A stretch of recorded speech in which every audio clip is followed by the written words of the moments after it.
슬기로운 맞벌이 생활 제가 제 삶을 떠올려 보니까 맞습니다. 정말 바쁘거든요. 할 일도 많고. 그래서 왜 양보다 질이다 이런 말씀들 하시잖아요. 어떻게 하면 질 높은 관계를 가질까? 가족 사이에서 이것을 고민하는 게 좋아요. 그래서 저 같은 경우는 남편하고의 질 높은 관계를 위해서는 출근할 때마다 현관까지 나가서 뽀뽀를 해줘요.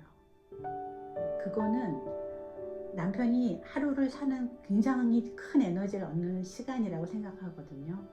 그래서 하루 종일 떨어져 있지만 굉장히 기분 좋게 문을 나설 거 아니에요. 꼭 껴안고 뽀뽀해주고 조심하세요. 오늘 하루도 하나님 사랑으로 승리하세요. 이런 이제 인사말을 전해주죠. 그리고 가끔 제가 저녁도 못 해줄 때가 있어요. 밤 늦게 갈 때도 있어요. 그럴 때마다 많이 챙겨 놓는 게 아니라 카톡이라도 하면서 이건 이렇게 드세요. 이건 이렇게 준비해 놨어요. 이렇게 서로가 신경 쓰고 있구나, 배려하는구나 라는 걸 알 수 있는 간단한 소통. 그리고 마지막으로는 부부는요, 사실 침대에서의 친밀도가 높아야 돼요. 그러려면은 너무 코를 골아서 우린 각방을 씁니다. 괜찮아요. 그런데 잠자는 시간까지는 같이 누워 계셔야 돼요. 나중에 두 분이 따로 주무시더라도. 그래서 잠자기 전에 30분이 저는 또 굉장히 퀄리티 타임으로 중요하다고 생각해요. 그래서 둘이 서로 안고 그날 있었던 중요한 이야기들. 오늘 학교에서 이랬어요. 회사에서 이랬고 집에서는 이런 일이 있었어요. 일종의 브리핑이죠. 오늘 하루 브리핑. 그리고 서로에 대한 격려, 칭찬, 이런 시간들이 밤마다 한 30분 정도씩은 침대 위에서 좀 나눠줬으면 하는 생각이 들어요. 여기 부부 사이에 이제 질 좋은, 슬기로운 맞벌이 생활일 것 같고, 아이들하고의 관계는 저는 하루 종일 없을 때 많거든요. 그러면은 엄마의 사랑은 사실은 밥을 통해 표현이 돼요. 그렇기 때문에 한두 가지라도 만들어 놓고 나가고 그거를 뚜껑을 덮어 놓고 어떻게 해 먹어라 라고 쪽지라도 남기고 나가죠. 그럴 때 아이들은 우리 엄마한테서 내가 완전히 잊혀진 게 아니구나, 그런 생각을 하는 것 같고, 아이들이 크면 매일 한 1시간씩 얘기를 하기는 쉽지 않아요. 그러니까 일주일에 블락을 정하시는 게 어떨까 싶어요. 그러니까 모든 가족이 예를 들어 목요일 저녁 시간은 패밀리 타임이야. 그래서 무조건 모든 걸 다 취소하고 집에 가서 같이 밥을 먹어야 돼. 그런 블락을 하나씩 만들으셔서 같이 지켜보시면 그러면 또 좋을 것 같아요. 맞아요. 외벌이 가정에서 아이들을 집에서 하루 종일 돌봐야 되는 어머니들의 수고는 사실은 밖에서 일하는 엄마들의 수고에 못하지 않아요. 너무 힘든 일이거든요. 근데 여기서 중요한 거는 사실 부부 관계예요.